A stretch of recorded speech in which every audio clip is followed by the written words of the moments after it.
edificai em mim, eu em vós edificar, diz o Senhor. Quem em mim permanece, esse dá muito fruto. Aleluia, aleluia, aleluia, aleluia, aleluia, aleluia. O Senhor esteja convosco. Ele está no meio de nós. Proclamação do Evangelho de Jesus Cristo segundo Mateus. Glória a vós, Senhor. Naquele tempo, Jesus contou esta parábola a seus discípulos. Um homem ia viajar para o estrangeiro, chamou seus empregados e lhes entregou os seus bens. A um deles deu 5 talentos, a outro deu 2 e ao terceiro 1. A cada qual de acordo com a sua capacidade. Em seguida viajou. O empregado que havia recebido 5 talentos saiu logo, trabalhou com eles e lucrou outros 5. Do mesmo modo, o que havia recebido 2, lucrou outros 2. Mas aquele que havia recebido 1 só, saiu, cavou um buraco na terra e escondeu o dinheiro do seu patrão. Depois de muito tempo, o patrão voltou e foi acertar contas com os empregados. O empregado que havia recebido 5 talentos entregou-lhe mais 5, dizendo: Senhor, tu me entregaste 5 talentos, aqui estão mais 5 que lucrei. O patrão lhe disse: Muito bem, servo bom e fiel. Como foste fiel na administração de tão pouco, eu te confiarei muito mais. Vem participar da minha alegria. Chegou também o que havia recebido 2 talentos e disse: Senhor, tu me entregaste 2 talentos, aqui estão mais 2 que lucrei. O patrão lhe disse: Muito bem, servo bom e fiel. Como foste fiel na administração de tão pouco, eu te confiarei muito mais. Vem participar da minha alegria. Por fim, chegou aquele que havia recebido 1 talento e disse: Senhor, sei que és um homem severo, pois colhes onde não plantaste e ceifas onde não semeaste. Por isso fiquei com medo e escondi o teu talento no chão. Aqui tens o que te pertence. O patrão lhe respondeu: Servo mau e preguiçoso, tu sabias que eu colho onde não plantei e ceifo onde não semeei? Então, devias ter depositado o meu dinheiro no banco, para que ao voltar eu recebesse com juros o que me pertence. Em seguida, o patrão ordenou: Tirai dele o talento e dai-o àquele que tem 10. Porque a todo aquele que tem será dado mais e terá em abundância. Mas daquele que não tem, até o que tem lhe será tirado. Quanto a este servo inútil, jogai-o lá fora na escuridão. Aí haverá choro e ranger de dentes. Palavra da salvação. Glória a vós, Senhor. Aleluia, aleluia, aleluia, aleluia, aleluia, aleluia. Sentados num tempo de silêncio, também vocês, crianças, rezemos no íntimo do nosso coração, peçamos ao Senhor que nos dê o auxílio do Espírito Santo, pois só o Divino Espírito Santo pode dar-nos a plena compreensão da palavra. Rezemos e supliquemos o seu auxílio.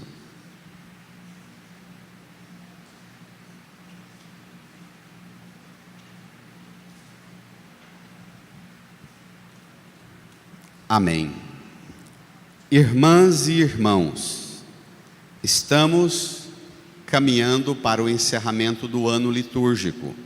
Domingo que vem, com a festa solene de Jesus, Rei do Universo, nós encerramos o ano e nestes últimos domingos, também no domingo próximo, a liturgia nos fala, já há vários domingos, dos temas últimos da fé.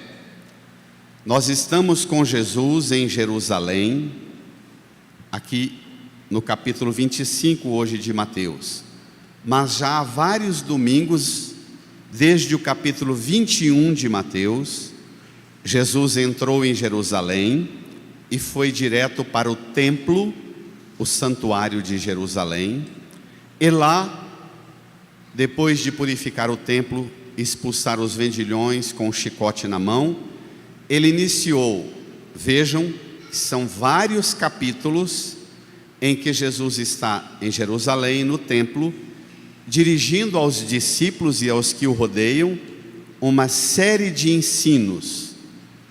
Ele sabe que sua presença em Jerusalém vai desencadear na sua condenação, prisão, na sua morte na cruz e na sua ressurreição. Os discípulos estão muito abatidos e inseguros com a sua iminente morte e partida. Ele dirige aos discípulos não uma palavra de chamada de atenção dos discípulos para com ele e para com o seu sofrimento. Ele não fala de si e da sua dor agora. Ele projeta o olhar dos discípulos lá para frente.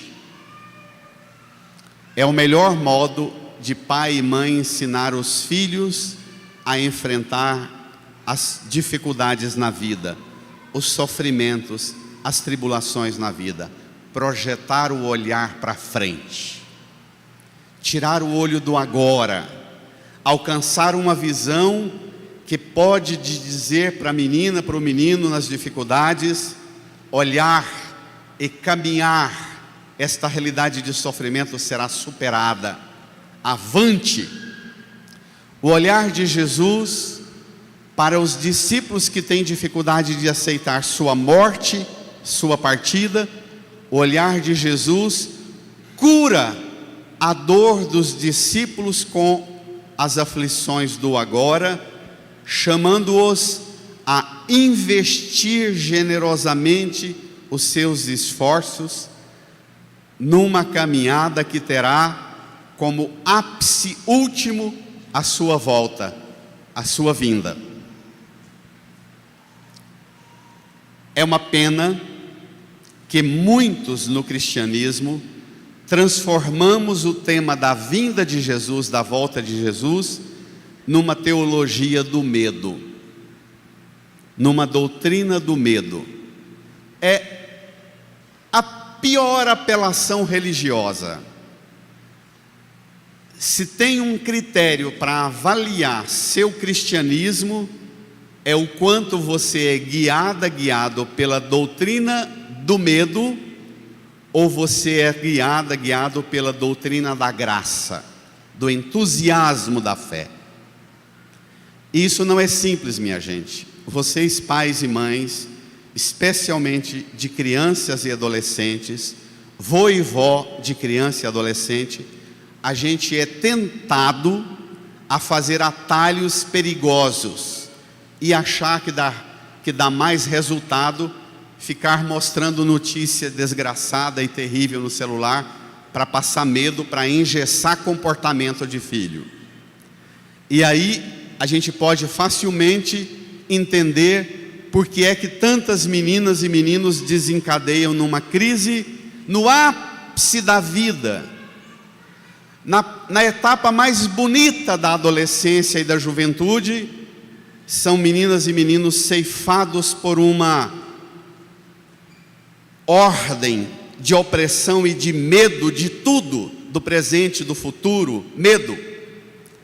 Vamos avançar, pegue comigo o Evangelho, tome lá. Número 10 do seu folheto, é um trecho um pouquinho longo, mas fácil demais de ser compreendido, e para vocês, pais e mães, vô e vó, darem uma boa catequese de superação dos medos para os seus filhos e netos. Naquele tempo, Jesus contou esta parábola aos seus discípulos. Versículo 14. Um homem ia viajar para o estrangeiro.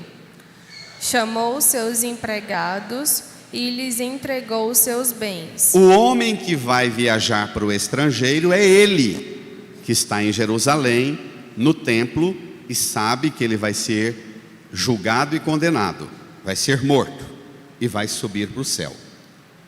Os empregados somos nós. O estrangeiro, para onde ele vai, é o céu. Os empregados somos nós. Ele entregou os seus bens. Os bens que são chamados de talentos é um tema polêmico. Vamos ver? Versículo 15. A um deu 5 talentos. a outro Deu 2. e ao terceiro 1. a cada qual. De acordo com a sua capacidade. Olha, eu vou fazer um atalho violento. O que é ou o que são esses talentos ou esses bens? Um talento, no tempo de Jesus, correspondia a mais de 34 quilos de ouro. É um valor alto. Dar, portanto, 5 talentos, 2 ou 1 talento, é dar mais do que 34 quilos de ouro. Eu não sei, o Robson, que é bom disso, quanto vale o grama do ouro hoje, mas dá um trabalhinho, né? Para a gente não se perder no raciocínio, vamos entender os bens ou os talentos na síntese que Bento XVI faz. No livro precioso foi organizado uma série de textos dele, a escatologia cristã, ou o tema da morte, do fim. Bento XVI, trabalhando esse tema da vinda de Jesus, ele diz que os talentos ou os bens correspondem a tudo que Deus te deu, tudo, a começar pelo dom precioso da sua vida, do seu corpo, todas as potencialidades que envolvem o seu corpo, a sua existência. Isso são os talentos ou os bens de Deus. Você pode espalhar isso para toda a compreensão que você tem e alcança da sua existência, sua família, sua casa, os seus bens materiais, por que não? A vida e tudo que envolve a vida e a criação de Deus, o cuidado com o mundo, o cuidado com a criação. Bento XVI diz que a maior de todas as mentiras é o mal de pôr na nossa cabeça que a criação, os bens da criação não são coisas boas, porque isso é tudo coisa corruptível, do mal, um engano. Bento diz, não, isso é uma mentira. A mentira de que a criação não é um grande bem, exatamente porque ela nega que ela é obra da mão de Deus. Deus criou o mundo e por último criou o homem e a mulher, já colocando no mundo tudo o que era necessário para a nossa vida. Então, tudo que entra como dom da mão de Deus, nós podemos interpretar como bens ou como talentos, e nós precisamos cuidar disso. As correntes ideológicas tentam manipular sua cabeça e convencer você passe lá para a criança, convencer você de que os talentos são apenas 3 ou 4 coisas que as ideologias põem como prioritárias. Cuidado, na fé, a prioridade é uma só: Deus. Mais nada.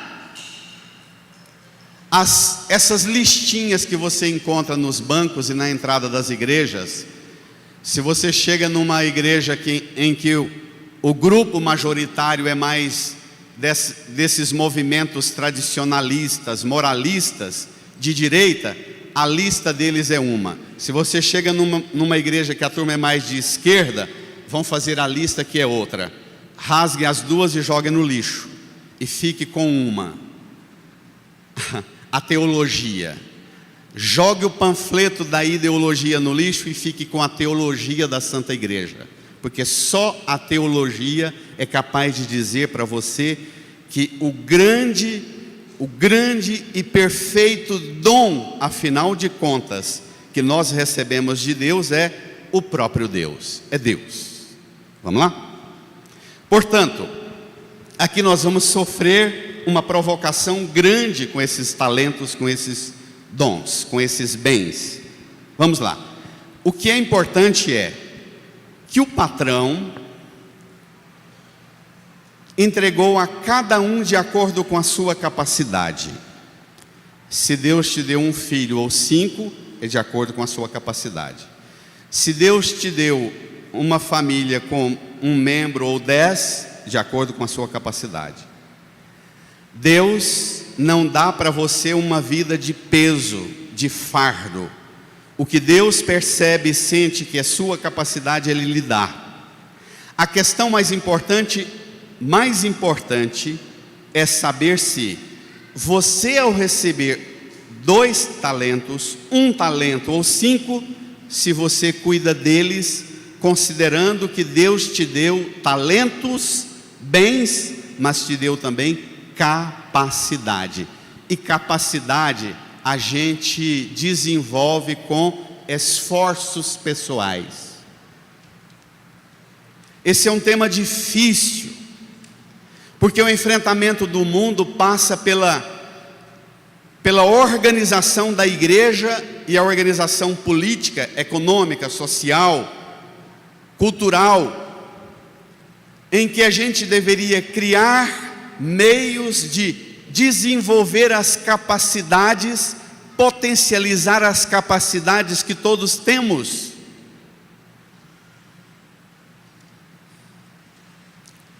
Ele deu de acordo com a capacidade de cada um, em seguida viajou. Jesus foi para o céu e nós ficamos aqui na terra com os talentos. Vamos ver como é que nós cuidamos? Versículo 16. O empregado que havia recebido 5 talentos saiu logo, trabalhou com eles e lucrou outros 5. 17. Do mesmo modo, o que havia recebido 2, lucrou outros 2. Pronto. Agora vem a problematização da parábola. Versículo 18. Mas aquele que havia recebido 1 só, saiu, cavou um buraco na terra e escondeu o dinheiro do seu patrão. Ele trabalhou para menos, mas trabalhou. Ele saiu, procurou um lugar seguro, levou uma ferramenta consigo, cavou um buraco no chão, escondeu o talento, passou a vida inteira cuidando daquele talento enterrado. Quem não faz nada costuma fazer muita coisa com os dons que ele tem. A gente precisa aprender que quem não faz nada justificando não fazer nada o tempo inteiro. A surpresa vem na explicação e na abordagem de agora. Uma criança, um adolescente, quando ele começa a ficar, no nosso conceito de mais velhos, quando ele começa a ter comportamentos de que está preguiçoso, se você fizer cobrança dele, ele vai dizer para você palestras enormes, dizendo por que ele está parado do jeito que ele está parado. tem meninos, adolescentes fazendo assim. Certeza. E o drama vem agora. Tem gente que paralisa a sua vida vigiando os talentos, minha gente. Tem gente que passa a vida inteira, enterra o talento e fica vigiando e cuidando porque está enterrado. Um dia eu vou prestar conta. E acha que isso é o máximo. E tem até pregação religiosa que ensina como ficar vigiando o talento enterrado. Com rezas, devoções, novenas, para vigiar o talento enterrado. O drama vem agora. Vamos lá? Versículo 21. 19. Depois de muito tempo o patrão voltou. Jesus vai voltar. E foi acertar contas com os empregados. Jesus vai acertar conta conosco. Versículo 20. O empregado que havia recebido 5 talentos... entregou-lhe mais 5. Leia mais devagar e mais solene. E dizendo: Senhor, tu me entregaste 5 talentos. Leia, igreja. Aqui estão mais 5 que lucrei. O patrão lhe disse: muito bem, servo bom e fiel.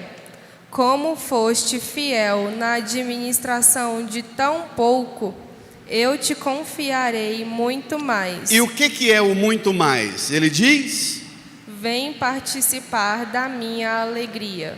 22. Chegou também o que havia recebido 2 talentos e disse: Senhor, tu me entregaste 2 talentos. Aqui estão mais 2 do que lucrei. O patrão lhe disse: muito bem, servo bom e fiel. Como foste fiel na administração de tão pouco, eu te confiarei muito mais. E o que é esse mais? Vem participar da minha alegria. O patrão chama de pouco o que ele entregou para aquele que tinha recebido 5 e para aquele que ele tinha dado 2. Que patrão é esse que acha pouco aquele para quem ele deu 5 e aquele para quem ele deu 2? Esse patrão, na linguagem simbólica, diante de Deus que tem tudo, qualquer tanto que ele nos dê será pouco, porque a grandeza é dele.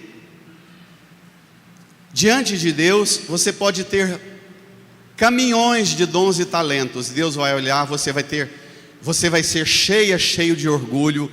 Você vai ter páginas e páginas na internet contando tanto que você tem títulos e diplomas e bens e conquistas. Deus vai olhar e dizer assim: é tão pouco. Diante de Deus, a nossa grandeza não é nada, porque a grandeza é dele.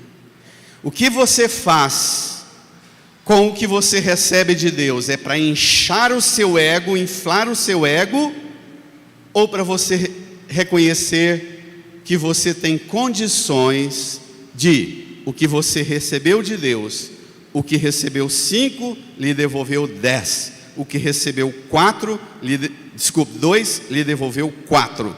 O patrão diz a mesma coisa para os 2. Como foste fiel na administração de tão pouco. Aqui é para que ninguém se orgulhe. Aqui é para que ninguém se orgulhe. Para que todos quantos recebemos, cuidemos do que recebemos. Nem complexo de inferioridade porque recebi só 2 ou 1. Nem complexo de superioridade porque recebi 2 ou 5. Está claro? Porque o que recebemos é dom, é graça generosa de Deus. A gente vai entender melhor essa lógica agora no desfecho. Versículo 24. Por fim chegou aquele que havia recebido 1 talento e disse, brada: Senhor, sei que és um homem severo, pois colhes onde não plantaste, e ceifas onde não semeaste. Por isso, fiquei com medo e escondi o teu talento no chão. Aqui tens o que te pertence. Como identificar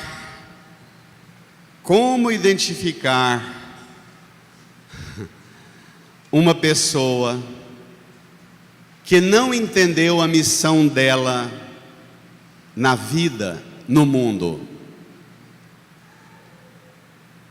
Ela mesma se chama de medrosa. Bom, primeira característica desse, que recebeu um e enterrou, é que ele é bom de prosa. Preguiçoso geralmente é bom de conversa, não é? Não é? O preguiçoso é bom de lábia. Você observe que o que trabalhou com 5 e devolveu 10, o que trabalhou com 2 e devolveu 4, a conversa deles é curta. Senhor, tu me entregaste 2, aqui tem mais 2. Pronto. O que enterrou o talento começa fazendo elogios. Senhor, sei que és um homem severo. Lá vem prosa, lá vem conversa. Não é assim? Não é assim? Lá vem prosa, espicha a conversa. O preguiçoso será um conceito do meu pai Inácio na roça. Peão que conversa demais não é bom de serviço, porque tem que toda hora parar com a enxada para perguntar o quê? Não só é ruim de serviço, como para todo mundo perguntando toda hora o quê? Na roça não dá para trabalhar conversando, dizia o papai. Peão que conversa demais não é bom de serviço, além de estragar o serviço de todos. Ele confessa, fiquei com medo. O medo é uma paralisia. A ética do medo, de um vídeo maravilhoso que um grande teórico da psicologia no Brasil, eu assisti esses dias que a Regiane me passou. A ética do medo se opõe vigorosamente à ética do entusiasmo. E tem gente que tem medo e acha que o medo, ela chama o medo de prudência, de vigilância. O que distingue o medo do entusiasmo é que o medo paralisa, o medo atrofia, o medo faz você não entender muito bem nem quem é você, nem quem é quem te confiou. Uma pessoa que não progride na vida, você pode passar o fio na peneira. Você vai identificar a presença do medo vigorosamente condicionando a pessoa a não progredir, porque ela é controlada pelo medo. E o medo é curioso, porque ele vai desencadear em outras características terríveis. Quando o medroso, que enterrou o talento, diz, aqui tem o que te pertence, o patrão lhe dá ainda mais 3 títulos. Ele já se deu um apelido de medroso, o patrão vai lhe dar mais 3. Versículo 26, o patrão lhe respondeu, servo mau e preguiçoso. Segundo título que ele recebe, mau, o terceiro, preguiçoso. Continue. Tu sabias que eu colho onde não plantei e ceifo onde não semeei? Continua. Então devias ter depositado meu dinheiro no banco, para que, ao voltar, eu recebesse com juros o que me pertence. Em seguida o patrão ordenou, tirai dele o talento e dai-o àquele que tem 10.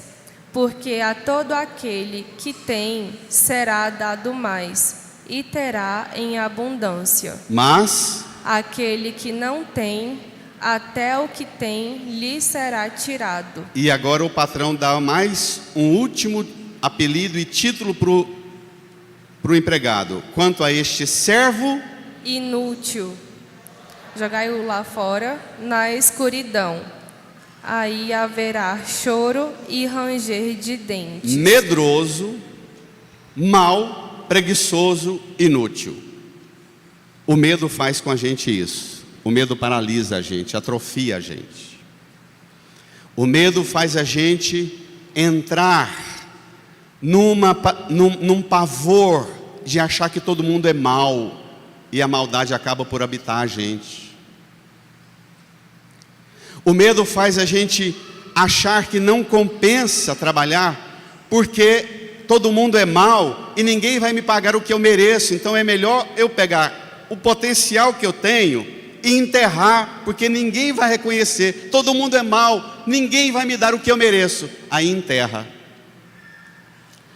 O medo paralisa a gente, o medo torna a gente inútil. Mas cuidado, inútil primeiro para a gente mesmo. A gente não cuida da gente direito. O medo, ele vai atrofiando a gente por dentro, e o medo faz a gente desenvolver facilmente hábitos que se tornam vícios muito facilmente, na forma de se alimentar, na forma de cuidar do tempo para dormir, para descansar, para trabalhar. O medo faz a gente dispersar-se facilmente. Você começa, menina, menino, a estudar a matéria para a prova.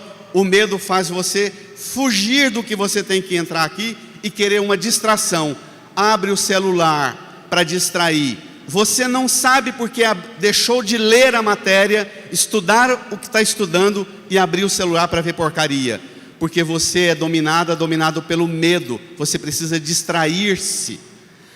A dependência toda hora da distração. A distração aqui é o celular, ou comer alguma coisa, ou beber alguma coisa. A distração, ela atinge a gente em muitas variáveis. E a sociedade do medo, que é a nossa, que está cheia de farmácias abertas, está cheia de distribuidora de bebidas 24 horas abertas, é a mesma coisa. Para vender coisas, produtos que você põe em você para tentar equilibrar a ansiedade e a desordem, as compulsões de um mundo organizado para o medo. O mundo do consumo descobriu que dá lucro sustentar o nosso medo e viciar-nos em consumistas compulsivos, inúteis, medrosos, maus. O medo, e aqui tem uma coisa dramática, vamos puxar para nós na religião. Esse tema esquenta, tá, gente? O calor tá bravo, mas tratar disso dá medo. É desconfortável. Pode abanar porque vai pegar fogo. Pode abanar porque vai pegar fogo. Olha, primeira coisa, se há medo, maldade, preguiça e inutilidade em você, arranque de você esses rótulos que você pregou em você e que pregaram em você, arranque essas etiquetas que colocaram em você e colhe em você uma nova grife, uma nova marca, a marca do entusiasmo. Comece a ler coisas, a estudar, a procurar coisas que estimulem a sua coragem, que ativem a sua ousadia, que estimulem você a gostar de arriscar tudo, do pentear o cabelo a um tempero gostoso de uma salada, a dar uma faxina na casa e mudar as coisas do lugar e ter um visual novo. Quando você se estimula para essas pequenas coisas, para esses pequenos hábitos, você começa a descobrir em você que aquela lógica do medo, você foi covarde, se submeteu a ela, mas houve e há uma sociedade que gosta de você assim, e que você se submeteu a esse cabresto e a essa ordem de medroso, e tem quem aproveita de você ser medroso, mau, preguiçoso e inútil, e que você pode se dar um novo título de entusiasmado, de corajoso, de ousado, de um que se arrisca, mas paralisado eu não vou ser, porque quem me deu os talentos me dará o vigor necessário para multiplicá-los. Amém? Então brada uma salva de palmas para Ele. Brada.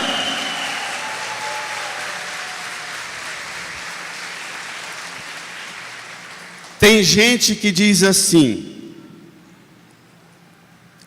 Padre, eu queria tanto fazer tantas coisas, mas Deus não me deu o dom, não me deu capacidade. Mentira. Quando você cultiva uma vida sadia, uma vida espiritual sadia na relação com Jesus, na escuta da palavra, você vai descobrir em você um talento só, ou 2, ou 5, ou 50. E se é de Deus o talento que está em você, Ele vai multiplicar, mas vai, ainda que ninguém seja capaz de acreditar em você, mas Ele vai multiplicar. Amém? Pode bradar, pode reagir. Quando você encontra os talentos, encontra as potencialidades suas. Eu acompanho na internet, porque me mandaram, uma amiga inclusive psicóloga, ela me mandou um casal que não estava bem na profissão. Se salvo engano, são arquitetos. Como arquiteto não desenvolviam grandes habilidades, porque o mercado estava difícil para eles. Eles começaram a catar lixo e fazer arte com lixo. Eles têm um canal que vocês podem pesquisar lá, que chama Limpa Depois Pensa. Então cata o lixo, leva para casa, limpa, depois pensa o que a gente vai criar com isso. Eu achei uma intuição que me marcou tanto, e às vezes a gente precisa disso. Ou começa, limpa, depois pensa, limpa a mente, limpa o coração da sujeira, mas limpa também o lixo na porta de casa, depois pensa, mas reaja. Porque a sociedade, só um exemplo básico, a escola alemã, na Alemanha, em algumas regiões da Alemanha, as escolas oferecem a meninada de 9 a 12 anos, 75% das vagas das escolas para meninada é de ensino técnico. Porque dos 9 aos 12 é quando o bichinho manifesta as inquietações e você entra com descobrir a habilidade que ele tem. Você põe o menino, a menina na escola e pergunta a ele, dê a ele a oportunidade de ver com o que é que ele se interage bem e desenvolve as habilidades dele. Aqui para nós no Brasil não chega a 10% as vagas do ensino técnico. Sabe por quê? Porque o mercado prefere dar dinheiro para os pais desses meninos ficarem em casa recebendo 150 ou 600 reais à toa, porque a única coisa que quer desses pais é o voto daqui 4 anos, mais nada.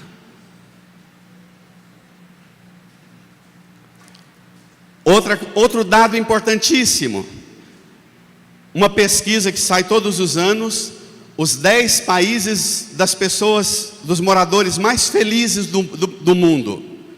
O que tem em comum os países onde as pessoas se consideram mais felizes no mundo? Aqueles países do norte da Europa. Impressionante.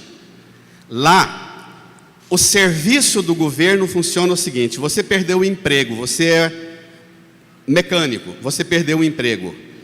Ao invés do governo te dar um benefício para você ficar à toa, o governo e a empresa que está te mandando embora te oferece: olha, nós não queremos você mais no nosso quadro, mas você quer, nesse período de desemprego seu, fazer um curso de aprofundamento nas habilidades naquelas que você está fraco aqui? Pensa.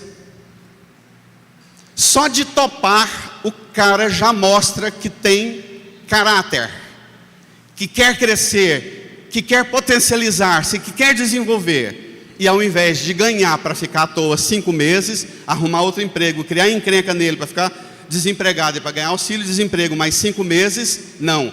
Você só recebe o benefício se você fizer um curso de qualificação e competência na área sua.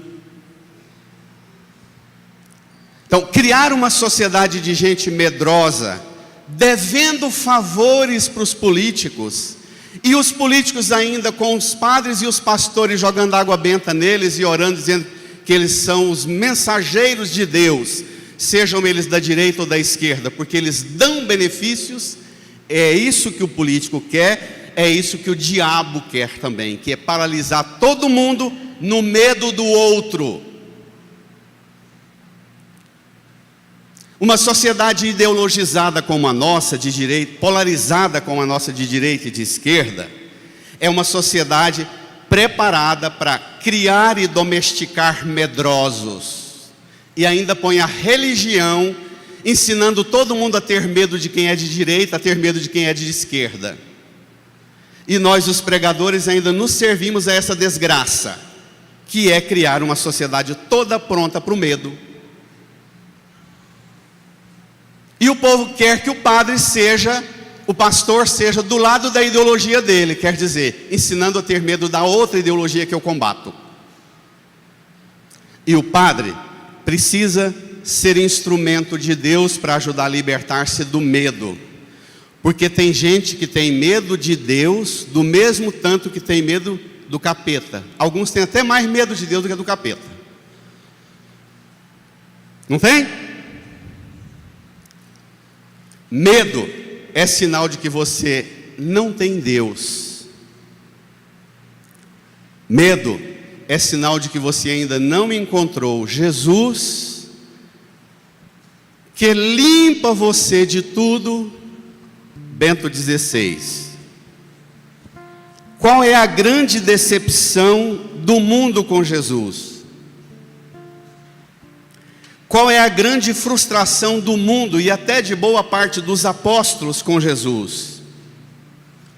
Qual é a decepção em que eles ficaram escandalizados com Jesus? Porque imaginavam que Jesus viria para restaurar o reino de Davi e dar só para os judeus a cesta básica da terra prometida, e Jesus veio para dizer: não, não é reino de Davi não, é reino dos céus, é reino de Deus. E Jesus, ao invés de trazer o reino de Deus, ele não trouxe um descendente para o reino de Davi, ele trouxe para que você seja, dentro de você habite Deus, e você seja o território onde Deus reina. Queriam de Jesus coisas e ele trouxe Deus mesmo. Essa é a frustração do mundo. Tem gente que vai à igreja querendo coisas, e a igreja tem que te dar ou te ajudar a cuidar da presença e da centelha divina que te habita. O entusiasmo é exatamente ser guiado por essa chama flamejante, como os flamboyants estão floridos nessa temporada de outubro e novembro, por onde você anda. A fé é exatamente te ajudar a cuidar da presença de Deus que te habita. E ser entusiasmado é ser homem e mulher movido pelo sopro divino. Amém? Brada uma salva de palmas para ele. Grita.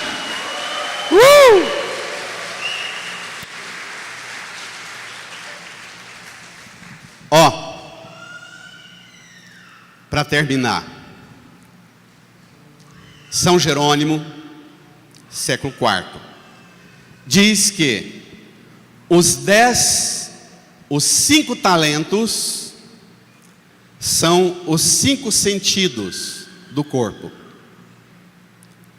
Tem gente que pega esses 5 sentidos do corpo e se torna uma pessoa completamente inteirada com todas as realidades: ouvido, visão, olfato, palato, tato. A pessoa transforma isso num potencial gigantesco. São Jerônimo, século IV. São Jerônimo diz que 2 talentos é o dom da inteligência e da prática do bem, da caridade. Tem gente que às vezes só tem essas duas habilidades, a inteligência e a prática de usar essa inteligência para fazer o bem, para praticar a caridade. E ele diz: a outros é dado somente o único talento, o dom da inteligência.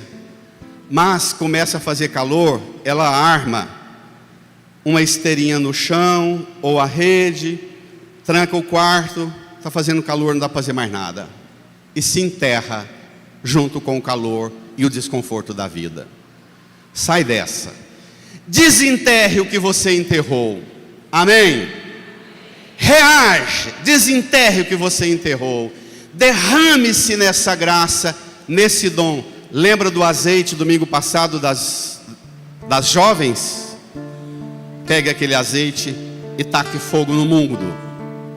Acenda fogo no mundo, em você, na sua casa, no mundo, e põe seus talentos para se multiplicarem, não por medo, mas por entusiasmo e por graça. Deus deu-me este corpo, esta vida, essa inteligência, este coração, esta alma. Deus deu-me esta vida, e esta vida será potencializada a ser movimento de Deus, multiplicando a presença e os dons de Deus onde eu vivo. Incline a sua cabeça, renove, mais forte que esse calor, mais forte que o medo, renove o seu entusiasmo e o seu vigor para ser força e fonte divina para você mesma, para você mesmo, para sua família, para o mundo. Renove no seu coração esta graça. Habita-me, Senhor, com teu Espírito, e minha alma reviverá. Habita-me, Senhor, com teu Espírito, e minha alma reviverá.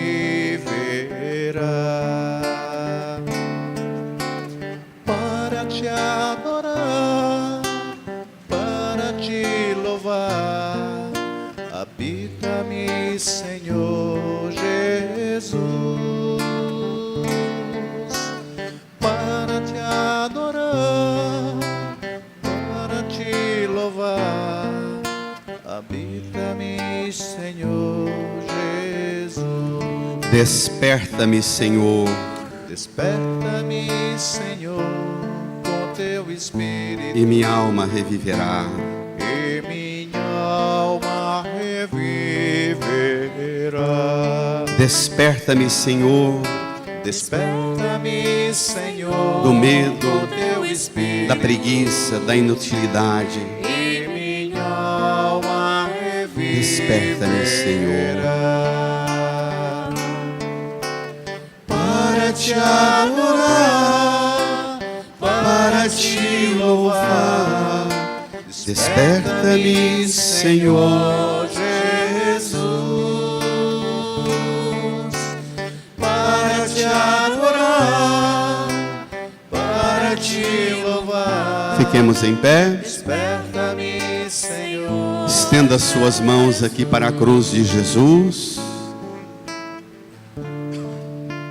Reze comigo, Senhor Jesus. Senhor Jesus, Eu creio firmemente eu creio firmemente que sua vida que sua vida oferecida na cruz oferecida na cruz pela minha salvação pela minha salvação tornou definitivamente a minha vida a minha em vida condições em condições de receber os talentos de receber os talentos e multiplicá-los. e multiplicá-los. Eu agradeço, Jesus, Eu agradeço, Jesus, por todos os bens, por bens, todos os talentos por todos os que o Senhor me talentos dá que o Senhor me dá para esta vida, para esta vida, para este meu corpo, para este meu para esta corpo, minha existência. para essa minha existência. Eu renovo Eu minha renovo coragem, minha minha ousadia, minha ousadia, de romper o medo, de romper o medo, a paralisia a paralisia e ser instrumento do amor do Senhor,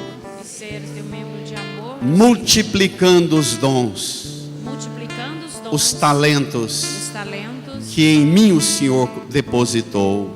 que em mim o Senhor depositou. Põe a mão no seu coração, incline a sua cabeça, faça uma oração, um pacto com Jesus, de renovar em você o vigor de trabalhar e multiplicar os talentos, os dons que você é, que a você foi confiado e que você tem todas as condições em Jesus de multiplicá-los.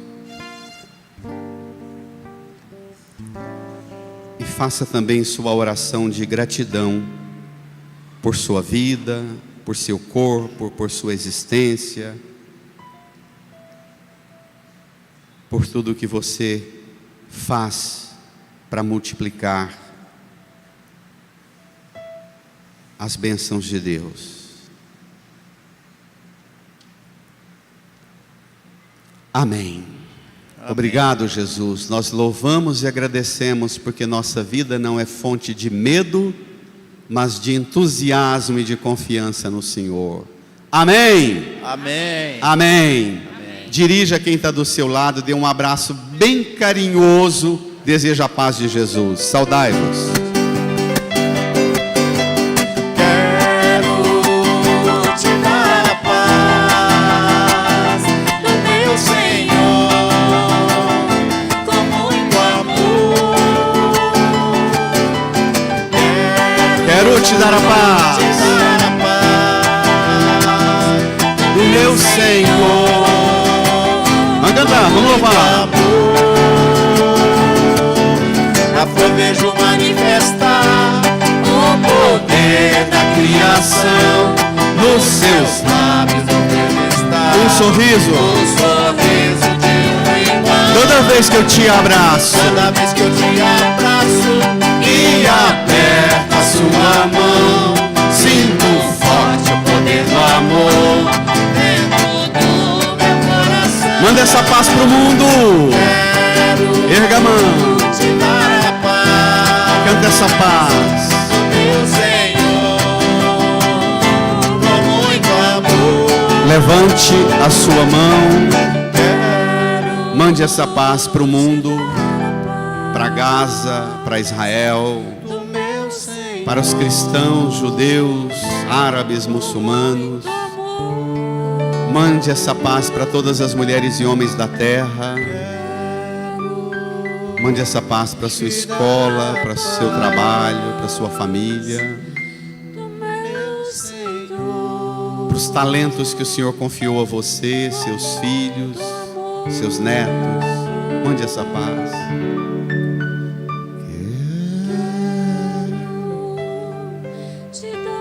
Põe a mão no seu coração, mande essa paz para você mesma, para você mesmo. Com muito amor e cheio dessa paz, renove sua fé professando com todo vigor. Creio em Deus Pai Todo-Poderoso, Criador do céu e da terra, e em Jesus Cristo, seu único Filho, nosso Senhor, que foi concebido pelo poder do Espírito Santo, nasceu da Virgem Maria, padeceu sobre Pôncio Pilatos, foi crucificado,